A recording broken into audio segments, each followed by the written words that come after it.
Hey guys, tonight, as you settle in and let your eyelids grow heavy, imagine yourself slipping back into a time when journeys were long, slow, and uncertain. You are standing at the edge of a town, far from the comfort of your own bed, preparing to take the road that stretches endlessly before you. Around you, there is no sound of engines or wheels turning on smooth asphalt. Instead, there is the hush of wind over earth, the creak of leather straps holding your bundle together, and the slow shuffle of feet that know they must walk many miles. You breathe deeply. The air is thick with dust. Even here at the very beginning, the streets behind you smell faintly of smoke from hearth fires, of animals kept in stables, of bread baked this morning but already eaten. That world, the secure world of rest and familiarity, stays behind you. Ahead lies the long ribbon of road, winding past hills, fields, and forests, carrying merchants, pilgrims, soldiers, and wanderers like yourself toward places that may take weeks or even months to reach. Your sandals already feel loose against your feet, the leather stretched from many previous steps. The sun has not yet risen high, but even in the early light, you feel its promise. Heat, glare, and the draining weight of hours yet to come. You shift the pack on your shoulders, hearing the faint slosh of water in a skin, the dry rattle of food you must make last as long as possible. Each item you carry has been chosen with care, but you know it may not be enough. The road has its own hunger, and it always demands more strength than you think you have. As you take your first steps, you feel the ground change beneath you. Inside the town, the streets were pressed and worn smooth by countless feet. Beyond the gate, the soil is looser, broken by wheels, hooves, and weather.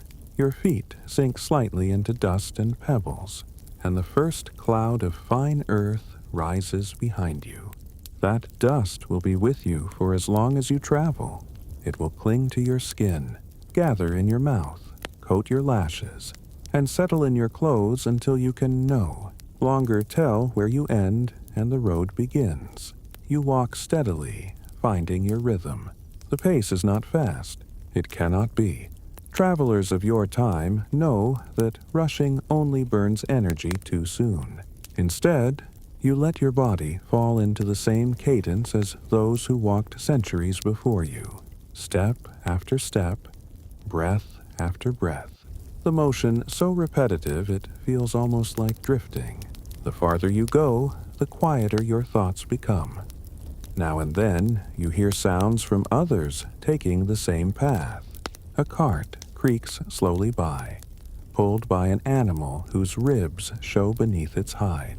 A group of pilgrims passes, their sandals slapping softly against the earth, their voices low as they murmur prayers or songs meant to keep their minds occupied. You do not speak to them. On this first stretch of road, everyone is still keeping to themselves, guarding their strength, testing their courage against the distance ahead. The countryside stretches out wide and open. Fields run along either side of the road, broken by stone walls or hedges. In some places, smoke rises faintly from cottages where farmers have already begun their morning work. In others, the land is empty, rolling toward the horizon. Every now and then, a bird circles above, its shadow gliding over you for only a moment before vanishing. The road feels both endless and strangely narrow, as if all of life has narrowed into this single strip of earth beneath your feet. You glance behind once more, and the town looks smaller already. Its roofs and chimneys blur into the haze of distance, until they are nothing more than faint shapes you will not see again for many days. That parting brings a heaviness, not just in your shoulders but in your chest. The road does not allow for turning back easily.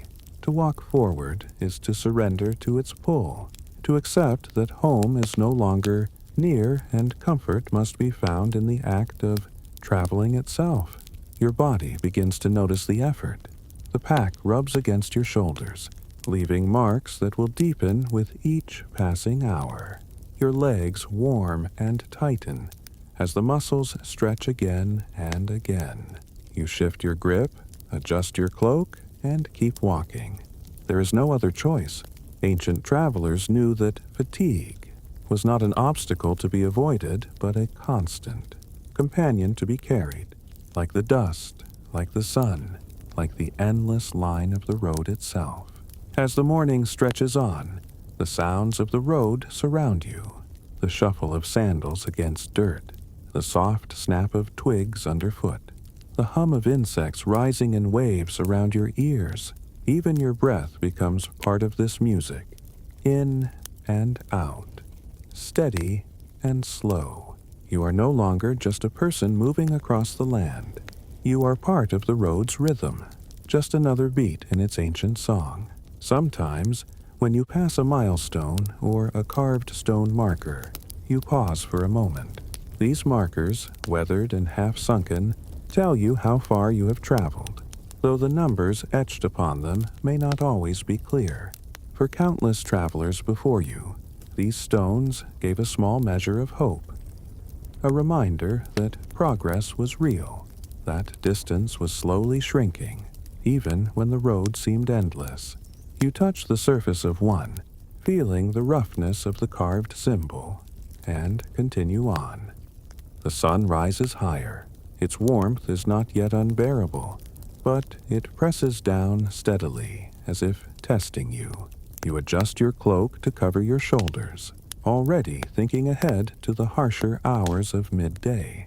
The journey is not just a test of strength, but of foresight.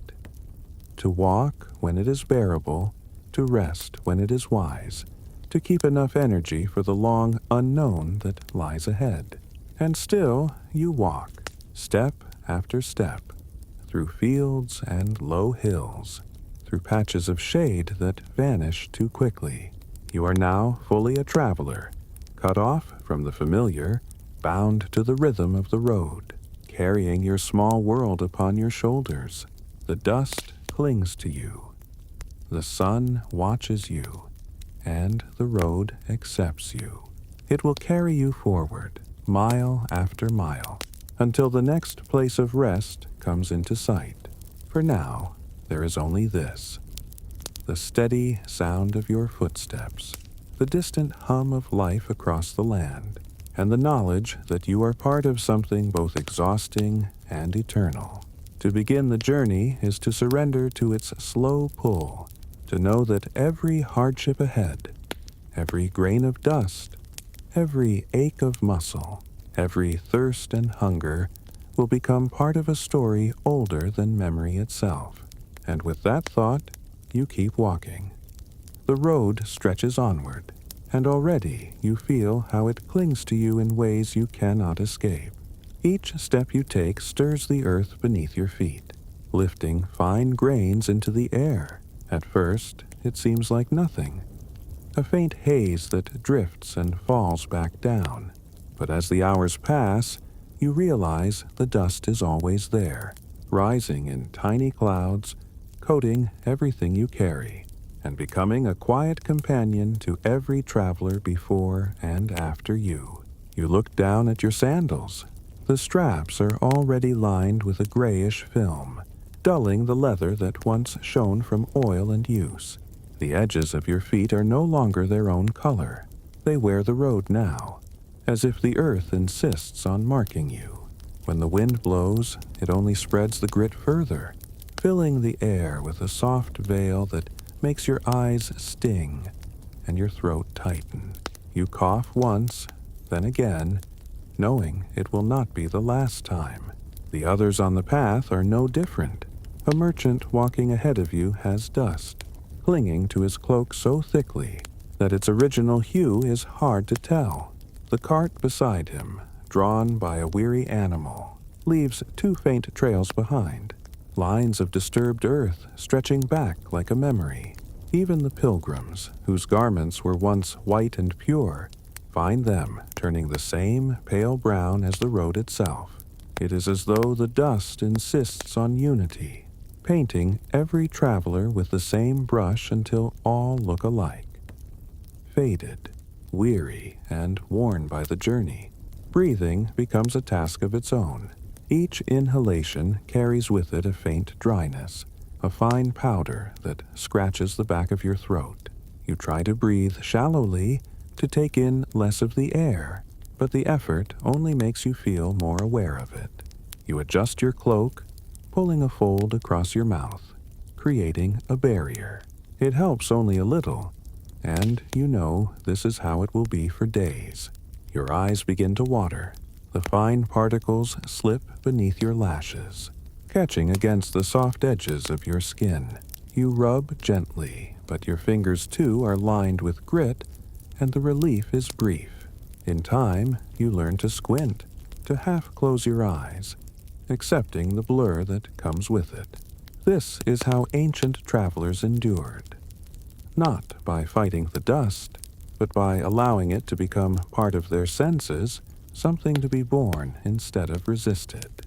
As the sun climbs higher, the dust seems to shimmer. You notice how it rises from the ground with every step, catching the light in soft, glowing flecks. From a distance, the road looks almost alive, breathing with the motion of travelers, lifting and falling in pale waves. It is strangely beautiful, though beauty is not what you feel as it settles into your clothes, your hair, your mouth. It becomes a taste you cannot forget, a bitterness that lingers long after you swallow. You reach for your water skin, taking the smallest sip. The coolness is a mercy, washing away some of the grit clinging to your throat. But you cannot drink often. Every swallow must be saved for later, for hours when the sun burns hotter and the dryness becomes unbearable. And so, the dust remains, a constant reminder of how fragile comfort is out here, how simple things like clear air and clean skin belong only to those who are not traveling. The rhythm of your steps does not change. The road demands movement, and the body obeys. You hear the steady shuffle of others around you, the same sound of sandals brushing against dirt, the same faint coughs, the same clearing of throats as everyone swallows what the road has given them. It is a music made of hardship, an endless repetition of effort and endurance. Every so often, you pass a patch where the road dips into softer soil, and here the dust rises thicker. You slow, holding your cloak tighter across your face, blinking against the sting. When the road climbs again onto firmer ground, the haze lessens, but it never truly vanishes. No matter where you walk, it follows, clinging, reminding you that this is the price of travel. You think about how many before you have walked this same path, centuries of footsteps, each one stirring the ground, each one raising the same clouds you now breathe. The dust feels timeless, as if it belongs not just to the earth, but to the very memory of human movement. It holds pieces of those who walked before you, their sweat, their breath, their weariness. In a strange way, it connects you to them, binding every traveler across time with the same gritty thread. As the day wears on, your body begins to accept the dust as part of its world. The itching on your skin dulls into something familiar. The dryness in your mouth becomes less a pain and more a constant state. You no longer expect the air to be clear, no longer wait for relief that does not come. Instead, you walk as others walked, steady, resigned, and slow. When the wind shifts, blowing across the fields, you feel the dust lift higher, spreading like a veil across the sky. The horizon blurs, and the world takes on a muted tone, as though everything has been softened by a painter's brush. Trees, fields, and distant hills all wear the same pale shade, until only the sun shines clear above, a harsh, bright circle in the haze. You know that when night falls, the dust will settle, and the stars will return sharp and bright. But for now, the world belongs to this endless, floating cloud. You glance at your hands, at the fine coating on your skin. Once they were clean, able to hold food, to touch water, to rest on fabric without leaving marks. Now they are roughened by the journey, colored by the road itself. You wipe them against your cloak, but the fabric is no cleaner, and the gesture means nothing. In time, you stop trying. The road has its own way of teaching patience. Every grain of dust becomes a lesson. Every cloud a reminder that discomfort is not the enemy. It is the companion. You find yourself thinking less of the irritation and more of the rhythm. Step, breathe, endure. Slowly, your mind quiets, no longer wishing for clean air or smooth paths.